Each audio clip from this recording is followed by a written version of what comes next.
আজ lunch menu ভাত, মাছের তেল ভাজা, গলদা মাছের মালাইকারি, আছে ভেন্ডি মশলা, এটা ভাইয়ের স্পেশাল।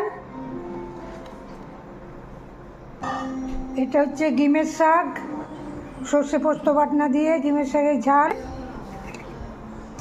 মুসুর ডাল, ঝিঙে আলু টমেটো ধনেপাতা দিয়ে মুসুর ডালের বড়া করে একটা সবজি, ওইটা একই ভাগে ভাগ করে রাখা হয়েছে। রাতে দিনে বেশ মাছ হয়েছে, মা মাছের বাইরে হচ্ছে, মাছটা বাইরে হচ্ছে। চলে এলাম, মাছের সর্ষে দিয়ে ঝাল হচ্ছে, ব্যাস আজকের মেনু।